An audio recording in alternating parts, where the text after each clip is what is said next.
Untuk kerja di Kengokuma itu gak gampang. Iya, namanya susah. itu Kengokuma itu luar biasa. Iya, emang kayak banyak orang tuh kadang ya, yang kalau misalnya di Indonesia tuh banyak yang JPR duluan ya, anak-anak ya. Namanya begitu. Iya, kayak aduh, mana bisa saya ke Kengokuma, atau aduh, mana bisa saya misalnya pengennya kerja buat Zahadid, mana bisa saya cuma lulusan mana gitu misalnya. Terus kalau saya itu justru kebalik, kan apply nggak bayar. Iya, kalau misalnya nggak jadi nggak apa-apa. Iya, saya nggak rugi gitu loh. Ya udah saya apply aja. Terus kayak awalnya itu saya beberapa arsitek saya coba apply. Arsitek apa aja sih yang saya apply? Awalnya itu saya apply ada ke namanya Sandwich. Jadi karena saya suka art ya sebenarnya ya. Jadi Sandwich itu dia salah satu prinsipalnya itu dia artis. Dia suka bikin patung, suka bikin lukisan. Jadi saya ngerasa, oh kalau saya bisa belajar bikin art, sekaligus arsitektur, menarik. Tapi ya, saya harus kembali ke Kyoto. Oke. Itu struggle nomor satunya. Saya harus meninggalkan semua di Tokyo, pindah lagi, dan pindahan di Jepang itu mahal. Pindahan di Jepang itu mahal sekali. Nah itu jadi salah satu concern saya ya, apakah uang saya bisa ke sana? Ya, si Michelle kan dari rumah kan di Chiba, sekarang pindah ke Tokyo. Gila, dari memang lebih, ini Chiba memang besar, di itu Tokyo lebih besar lagi. Aku bilang, kamu nggak jadi beli rumah itu, belum cukup uangnya mama. Jadi tinggal dulu di Tokyo. Jadi memang pindahnya mahal. Untuk buang barang pun bayar, ya. Mau buang bayar, mau dikip nggak ada tempat. Serba salah memang. Nah, jadi mulai kerja di Kengokuma sampai sampai pulang akhirnya. Jadi 5 tahun, 3 tahun total. Nah, karena kan saya ada gap year-nya, gap itu kayak ada namanya visa buat cari kerja.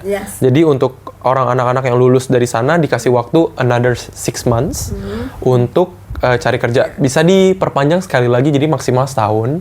Tapi waktu itu ya saya sempat pas udah dari situ saya juga apply ke Schemata Architect. Nah, itu yang banyak bikin Blue Bottle. Dia tuh banyak banget desain Blue Bottle. Nah, mainly emang mereka lebih interior company. Nah, jadi saya sempat internship di sana dulu, awalnya sebelum ke Kengokuma. Cuman karena waktu itu COVID ya, situation, mereka nggak terima orang luar. Nggak terima orang yang perlu bisa bahasa Inggris dan bahasa Jepang. Oke. Kamu nggak pingin, sekarang kamu nggak pingin ke sana lagi? Tinggal kerja di sana, atau sekarang sudah settle bang di sini dengan banyak project? Mungkin nanti ini setelah kita kelar ngomongin Kengokuma dulu ya. Tapi ini akan menyambung. Jadi begitu di Kengokuma itu syarat untuk kerja di Kengokuma kita harus internship dulu minimal 3 bulan. Itu pertama. Itu adalah tes pertama dia. Kalau kita bilang kita hanya mau internship dan kita mau melamar kerja, itu treatmentnya berbeda. Jadi kalau misalnya kita bilang kita mau kerja, siap-siap pulang kereta terakhir. Ya kan. Jam 12, jam 1. Yes, ya betul. Jadi nyampe rumah jam 2. Besok jam 8 lagi ya, Iya, harus kayak jam 8 udah siap-siap masuk gitu. Iya, nah habis itu begitu kita udah lolos sama kita punya atasan, biasa kalau misalnya Kengokuma itu staff-staffnya kalau misalnya mereka suka sama kita nggak akan dilempar ke proyek lain. Jadi kita akan ada di satu tim terus. Tapi kalau kita kerjanya nggak bagus, kita akan dilempar ke tim lain. Tapi bukan dikeluarin, tapi belum dilempar aja. Mereka masih mencoba nyari cocok nggak sih sama tim lain. Tapi ya itu selama 3 bulan. Nah, puji Tuhannya saya 3 bulan itu di tim yang sama terus.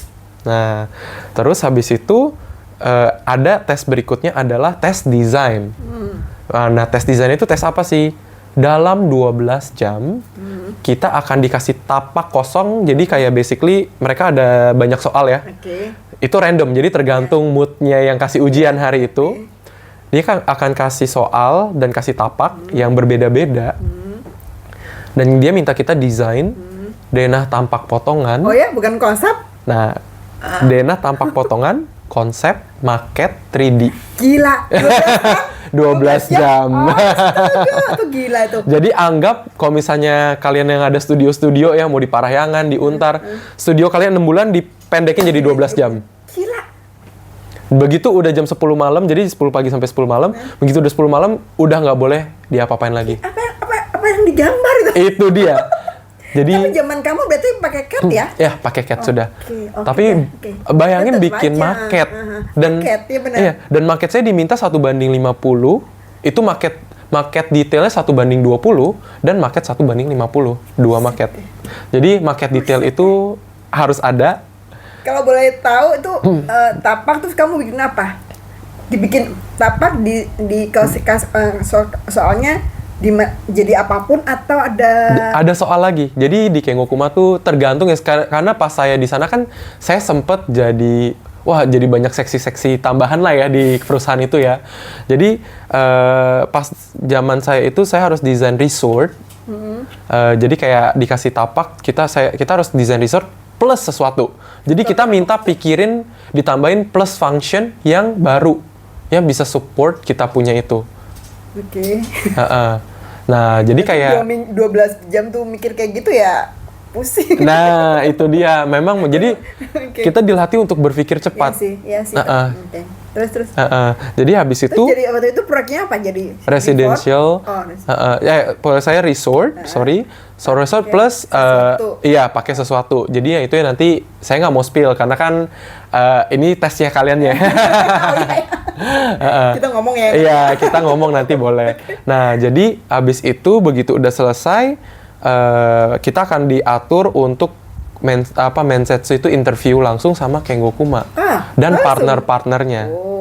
Wow. Jadi, di sana nanti, iya, saya aja sekarang ngomongnya masih merinding gitu loh, karena bisa ketemu langsung Kengokuma. Tapi udah sampai sekian tes. Iya. Gila, keren kamu. Dan waktu kita menjelaskan proyek cuma dikasih waktu maksimal 15 menit total untuk udah sama interview. Jadi kayak untuk penjelasan proyek maksimal 5-7 menit. Jadi untuk kalau otak saya error. Ngomong apa? Iya, jadi di situ bener-bener kayak wah udah dalam hati kayak udah dari hari sebelumnya tuh udah nggak bisa tidur gitu loh, panik gitu kan, aduh gimana, dan nggak tahu pertanyaan apa yang akan dilontarkan sama beliau kan ke kita kan. Ternyata tuh kayak begitu sudah itu nanti dia akan nge-review lagi berdasarkan evaluasi dari atasan kita selama internship. Dan hasil tes kita, portfolio kita selama selama kuliah, dia juga karena dia mau lihat kan ya, apa yang paling bagus, dan dia minta kita jelaskan. Dan pertanyaan yang paling basic ya, kenapa Kengokuma? Ya. Terus jawabannya? Jawabannya, again, kalau saya sih, untungnya saya suka baca buku ya, dan beliau kan suka. Tapi kan juga banyak arsitek Jepang yang terkenal. Betul. Kenapa Kengokuma? Nah, jadi saya itu suka Kengokuma karena ada salah satu buku pertama dia yang dia lontarkan dari awal tuh judulnya Anti-Object. Apa sih Anti-Object? Itu tuh buku dia sama AA, jadi publish sama AA. Kalau yang tahu AA yang di UK ya, makanya saya awalnya pengennya ke AA ya, tapi ternyata emang jodohnya di tempat lain. Itu Kengokuma ngomong dia mau menghapus presence dari bangunan. Jadi arsitektur itu dia nggak mau dilihat sebagai objek. Ini menarik, makanya kontradiksi, karena arsitektur itu objek. Tapi dia tidak mau dilihat sebagai objek. Dan dia di masa itu dia ada satu proyeknya namanya Kirosan Observatory atau Kirosan Tembodai. Nah itu dia disuruh bikin tower observatory kan. Dia nggak mau. Kenapa? Dia bilang, nggak, alam indah. Saya nggak mau merusak alam itu. The best observation di saat lu nggak sadar, kita semua nggak sadar kalau ada bangunan yang mengganggu view itu. Jadi instead of designing observatory, he design human movement. Jadi gimana cara masuk dari ke gunungnya sampai di experience to see the best view from the top of the mountain. That's the whole observatory. Jadi saya bilang, kenapa saya suka sama Kengokuma? Because that theory is so stuck in me. Jadi waktu di S1 pun saya pakai teori itu untuk tugas akhir saya sama Bu Nina. Jadi tugas akhir saya itu, jadi saya bikin kayak food hitungannya kalau sekarang tuh kayak food court tapi buat anak-anak kuliah. Kan di Untar banyak ya anak kuliah. Jadi site saya di Tanjung Duren. Approach saya itu, saya berjalan, saya lihat apa, saya maunya gimana. Jadi lebih ke human experience. Jadi saya ngerasa, kenapa ruko ini kosong terus? Kok orang nggak mau masuk? Oke, buat orang masuk gimana? Dan orang harus kemana? Jadi instead of saya ngedesain bangunannya dulu, saya pikirin gerakan manusianya dulu. Di situ baru bangunannya kepotong mengikuti apa yang saya mau. Nah, di situ makanya saya terapkannya seperti itu. Jadi saya sampai bilang, oh memang dari dulu saya suka dengan teorinya. Dan saya suka juga karena satu dekade setelah beliau ngomongin anti-object ya. Jadi satu dekade setelah beliau mengeluarkan buku anti-object, ada namanya Studies in Organic. Di sana itu beliau bilangnya itu tentang humanizing scale. Jadi bangunan itu dilihat dari mata manusia, bukan top down approach. Jadi kayak gimana kita orang yang jalan itu experience the building. Itulah alasan saya kenapa memilih Kengo-kuma. Oke, nah jadi jadi 3 tahun setelah pandemi pulang Indonesia, keluar ya, desain ya. Jadi itu benar-benar sebenarnya banyak drama. Jadi tapi kenapa kamu pulang sih? Iya, ini nih memang. Sayang banget. Iya, pada bilang gitu, gila sayang banget. Tapi entah kenapa setelah saya, jadi emang untuk menjawab pertanyaan pertama, kamu gak ditahan. Mereka berusaha menahan saya, kasih informasinya yang nggak jelas gitu loh. Ya, kayak saya sempat dimarahin begitu saya bilang mau resign karena ya saya nge-handle banyak banget proyek di sana dan proyek-proyeknya lagi beberapa kan masih ongoing ya. Cuman saya udah bilang awalnya pas saya mau resign itu saya mencari waktu resign di saat semua deadline saya sudah kelar. Oke, ngerti. Jadi saya udah kasih 6 months notice, yang padahal sebenarnya kan 1 month notice ya. Karena saya peduli ya sama proyek-proyek saya ya. Dan saya kan maksudnya it's a professional thing, dan kita tahu arsitektur tuh 1 bulan nggak jadi apa-apa. Iya, betul. 6 bulan baru jadi sesuatu. Iya, dan itu pun masih kayak oh ya udah baru desain sesuatu gitu kan. Nah, jadi di sana saya udah kasih notice, saya dimarahin. Wah, guilt tripping banget deh di sana. Karena awal-awal tuh saya direbut sama beberapa tim. Mereka banyak nih tim-tim yang pengen saya ngikut ke mereka. Tapi ada salah satu tim yang powernya lebih kuat, dia nge-hold saya supaya saya terus ada di sana, di tim itu. Nah, setelah kenapa saya keluar, satu itu saya suka tinggal di Jepang.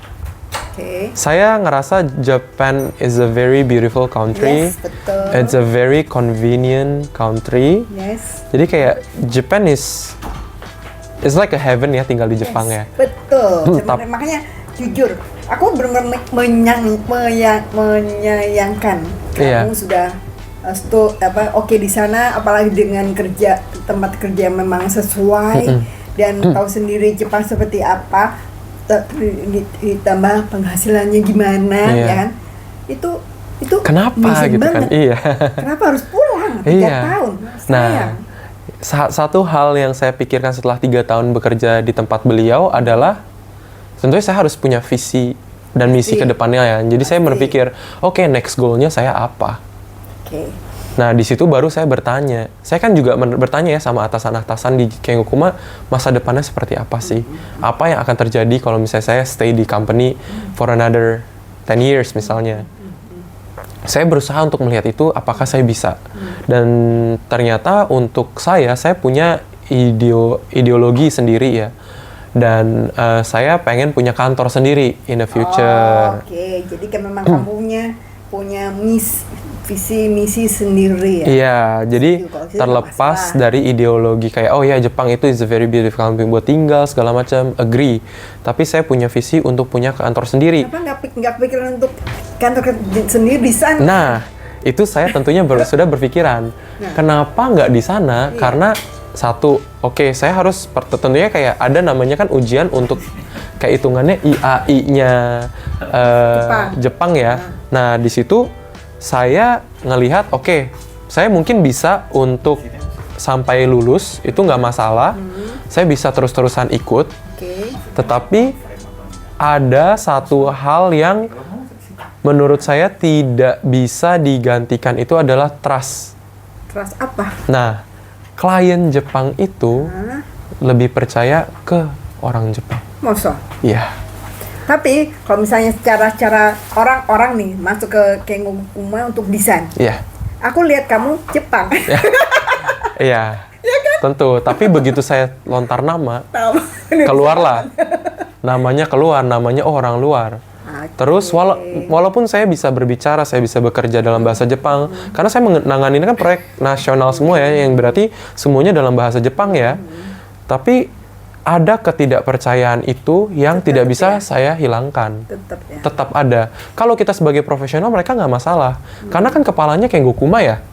Jadi dia merasa, oh ya udah Kengo Kuma yang mengatur, bukan saya. Bahkan di perusahaan-perusahaan seperti yang saya dengar kayak Client Dime atau enggak beberapa perusahaan lain yang saya tahu, mereka harus menggait orang Jepang sebagai kepala bersama. Kalau tidak bisa kesananya. Itu yang menurut saya agak nggak make sense. Ya, sama dengan Jakarta kan? Iya. Di awal kamu bilang. Betul. Nah, sedangkan di Indonesia, saya ngeliat Jepang itu opportunity bikin kantor ada nggak? Ada, tentu. Tapi, apakah masih ada visibility project lebih? Agak dipertanyakan, karena kondisi ekonomi Jepang kan terus menurun ya. Jadi, kayak saya tuh suka interdisciplinary. Jadi, di saat saya belajar arsitektur, nggak cuma belajar arsitektur, saya baca buku ekonomi, buku finance, saya ngobrol sama teman-teman yang di luar dari field saya untuk menambah pengetahuan sendiri. Nah, begitu saya tanya, gimana menurut kalian ekonomi ke Jepang puluhan tahun ke depan? Mikirnya jauh banget ya. Ya, decline population is real. Dan sekarang lihatlah ya, banyak banget masalah isu. Jepang uangnya ambrok segala macam. There are so many aspect. Sedangkan Indonesia masih ada, emang ekonominya kalau dilihat, kan kalau misalnya kita tinggal di Indonesia ngomongnya selalu jelek-jelek ya. Tapi there is another opportunity ya. Karena ada flexibility. Kita di Indonesia itu everything is not rigid yet. Banyak banget fleksibilitas yang membuat itu sebagainya celah opportunity bila mau berusaha. Iya. Pokoknya prinsipnya Jepang sepertinya sudah stop di situ aja, stuck. Iya. Kamu rasakan, kamu rasa itu, terus kamu misalnya bikin perusahaan sendiri pun punya tembok besar. Iya. Kalau di sini yang bisa gitu. Iya, dan karena saya juga lulusan luar, orang Indonesia akan lebih percaya biasanya. Apalagi saya pernah kerja di Kengo Kuma. Tambah lagi percaya biasanya. Proyeknya banyak dong. Proyeknya ada. Amin-aminnya tambah banyak ya. Di sini kerja apa sih? Proyek apa sih? Yang pertama itu, proyek pertama saya itu kita renovate gedung yang sekarang itu jadi galeri ya. Banyak galeri di Menteng. Di belakang Sarinah. Iya, tahu. Terus? Karena emang kebetulan dari salah satu partner saya juga punya koneksi ke salah satu board directornya atau orang atasnya Art Jakarta. Yang dekat pom bensin bukan? Yang ini belakangnya Sinar Maslen. Jadi ada gedung Ranuza lah ada di situ. Bener-bener belakang Sarinah sama Sinar Maslen. Itu gedungnya tua, tapi emang dia mau renovate. Dan dari situ dia udah mulai percaya, tambah terus kerjaan dari dia. Jadi proyeknya banyak kan mainly-nya emang di Jakarta Pusat atau Selatan sekarang. Kita juga sempat desain rumah, interior, apartemen. Habis itu sempat juga desain warehouse. Habis itu sempat juga dapetin diminta proyek untuk desain lobby sekolah. Jadi kayak beberapa tuh banyak lah ya, dari situ mulut ke mulut juga. Jadi menurut saya ya lumayan ada lah ya dikit-dikit. Oh ya, nama kantor kita tuh Sen Studio, SHEN. Sen Studio. Itu diambil dari, kalau dilihat tuh logonya kok Jepang banget, tapi kok ngomongnya kayak bahasa Cina. Itu nggambarin identity kita juga kan. Jadi kayak saya dari Jepang, tapi ada keturunan Chinese, teman saya juga keturunan Chinese gitu kan. Jadi saya tetap mau memasukkan Japanese karena 8 tahun di sana hati saya sudah sedikit shifted ya. Dan tadi tuh sempat juga Bu Krisi nanya, nggak mau balik ke sono lagi? Mau, tapi caranya banyak. Nah, mau untuk pindah ke sana untuk punya perusahaan atau cuman sekedar? Nah, saya pengen dua-duanya. Jadi, maksudnya dari perusahaan itu seperti apa? saya ngelihat, oh Indonesia punya craftsmanship bagus. Kita punya budaya yang kaya. Buat yang kalian ini ngerasa Indonesia itu jelek, kadang emang gitu. Saya harus keluar negeri dulu buat sadar. Kan sempat ya percakapan kita waktu itu ya Bu ya. Begitu kita keluar negeri baru sadar, oh Indonesia ternyata bagus, banyak budayanya. Saya baru sadar itu. Saya ngerasa emang diversity Indonesia itu luas. Jadi sekarang itu saya juga lagi R&D bersama teman orang Jepang saya untuk bikin furniture. Kita mau, masih R&D. Oke, yaudah kita gimana nih cara kita bisa mix our culture and let's sell it in Japan. Banget tuh, bisa bagus banget. Iya, jadi kayak kenapa setelah udah keluar, saya kan orang Indonesia banyak yang udah Indonesia doang gitu. Dunia itu luas sekali. Kayak banyak chance yang kita bisa pikirkan. Gak punya uang, cari investor. Yes. Kalau kita nggak punya uang, cari investor. Gimana cari investornya? Pelajari bisnis. Gimana caranya bikin bisnis plan yang bagus, dan gimana ROI-nya segala macam supaya investor mau memasukkan uang di kita untuk invest ke our business. Nah, ini hal-hal yang memang saya emang anaknya kalau dibilang kepo ya, tapi keponya bukan urusan orang, tapi kayak kepo ke field-field lain. Jadi inilah kenapa dari saya ngerasa, oh yaudah saya belajar buku finance, saya belajar buku art, saya suka art, makanya kayak sekarang bersyukur dapat build galeri-galeri di sana, karena saya bisa ngebantu gimana caranya untuk mereka bisa display artnya mereka sesuai apa yang mereka mau. It's not a museum yet, jadi kalau misalnya ada yang tertarik bikin museum bisa kontak kita. Karena proyek saya terakhir di Kengkuma museum ya. Gitu Bu, makanya jadi kalau ditanya mau atau nggak mau. Mau, tapi entah ya. Masih dipikirkan jalannya. Oh, tadi lupa. Selama kamu S2 di sana, desain jurusannya apa? International of Architecture and Urban Design. Jadi arsitektur dan perkotaan. Oke. Karena hubungan dengan aku ya. Iya, tentu. Setelah pandemi itu kan saya keliling dunia lagi untuk mengamati survei tentang aksesibilitas. Iya. Ya. Tahu sendiri dong, seluruh dunia paling bagus Jepang. Saya bisa bilang 99%. Iya. Semua tanpa saya harus keluar dari kursi roda, saya bisa kemana-mana. Iya. Ya. Jadi saya yakin banget, saya punya buku tentang ini, ada 15 buku tentang Jepang, salah satunya cerita tentang aksesibilitas. Nah, waktu saya ke Nikkenseki gitu ya, kan ketemu sama salah satu PM-nya Mr. Hong. Kan dia presentasi banyak project, memang keren-keren semua kan. Pasti. Nikkenseki luar biasa memang. Gimana caranya Jepang punya kepedulian tinggi tentang aksesibilitas? Oke. Nah, saya tanya, waktu kamu kuliah di sana yang S2 itu, apakah ada mata kuliah atau tugas-tugas yang benar-benar menjadikan desain-desain kalian akses? Oke. Nah, apakah ada peraturan gimana?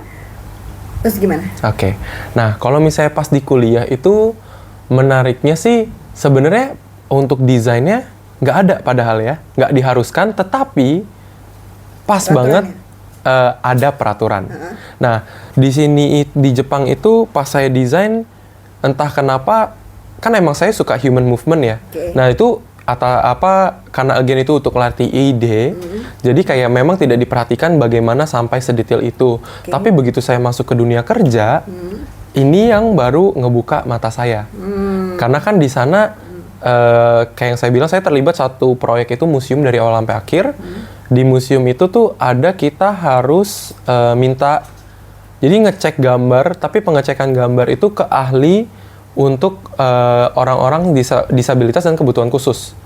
Jadi mereka harus ngecek apakah benar dan sesuai regulasi mereka untuk membuat semuanya itu nyaman untuk mereka. Dan itu benar-benar terjadi, artinya ketika didesain atau dibangun, terus apakah akan ada memakai dan nyaman? Iya. Nah, ini karena memang udah orang-orangnya itu badannya itu emang pengurusannya udah lama karena official ya.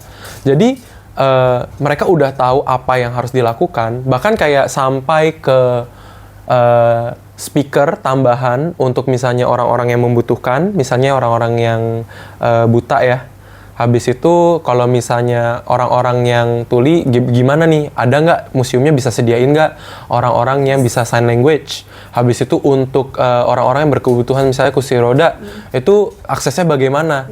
Terus habis itu dari jalan masuknya seperti apa? Sudah dipikirkan. Selalu ya? Selalu. Jadi kayak basically begitu masuk, kita udah langsung tahu, oh kalau misalnya orang yang buta tapi masih pakai tongkat, dia udah harus masuk dari sini. Jadi kita udah harus masuknya di sini. Jadi basically itunya juga yang tadinya saya kan maksudnya nggak terlalu sadar aware, tapi begitu saya ngelihat harus ada seperti itu langsung kayak oh bener ya ada seperti ini gitu loh. Berarti memang benar-benar Jepang sangat strict banget ya. Karena selama saya di sana 1 tahun bisa 3 kali ke sana tuh sampai kampung-kampung, ada satu di Saitama, ada desa namanya Chichibu, tahu nggak? Chichibu. Itu berada di 2 bukit. Itu cuma 1 kereta yang nggak setiap jam ada yang 1 mobil, kampung banget ya. Tapi ketika saya ke sana semua tetap nyaman. Betul. Memang stasiunnya nggak ada lift, tapi ada stair lift. Iya. Semua ada. Itu kampung. Dan aku benar-benar sadar banget.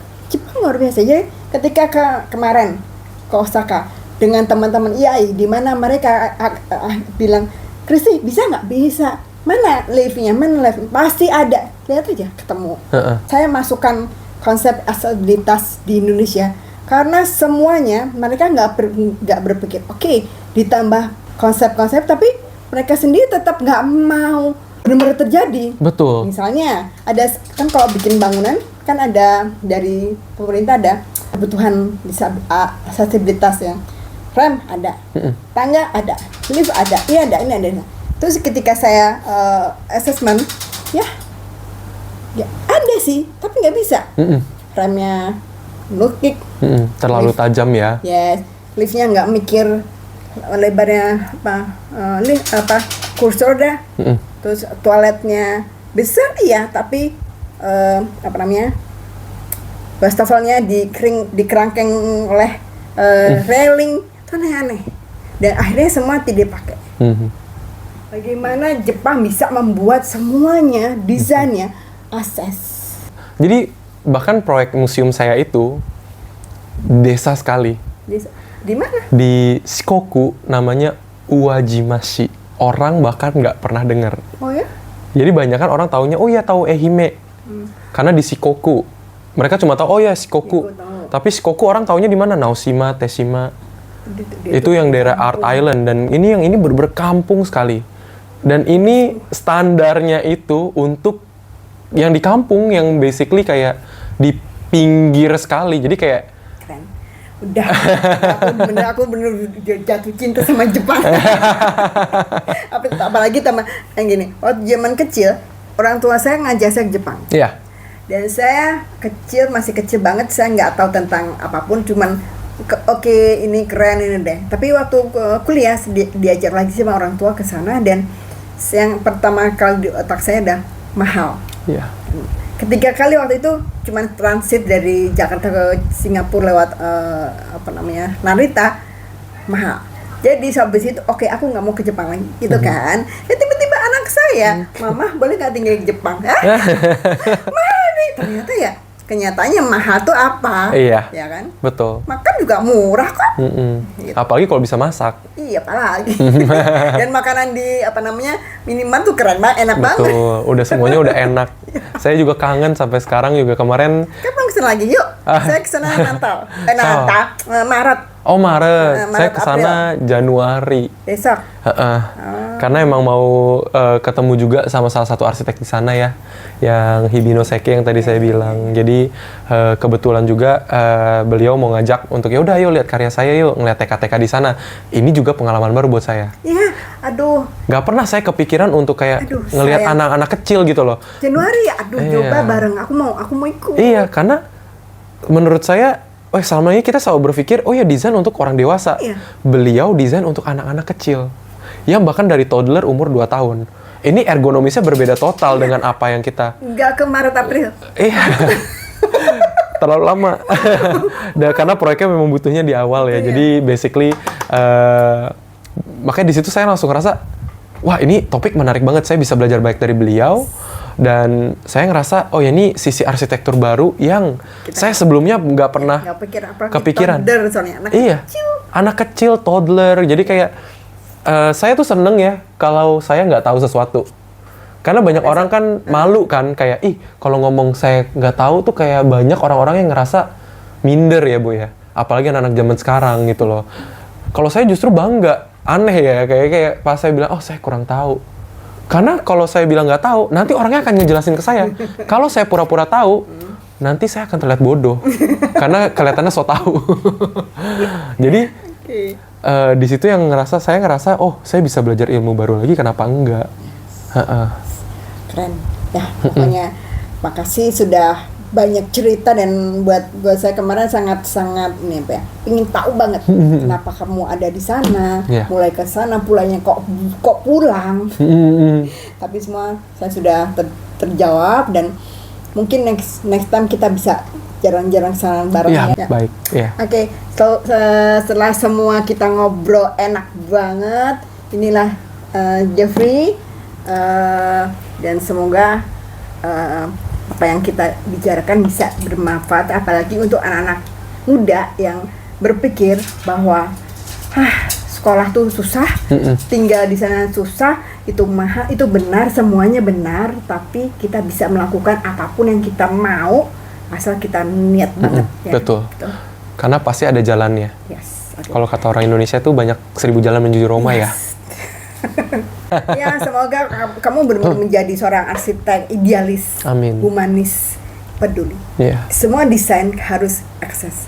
Karena arsitek yang baik adalah yang bisa membawa dunia ke dalam desain kita. Benar kan? Betul. Oke. Selamat sore. Terima kasih atas semuanya. Salam. Selamat sore.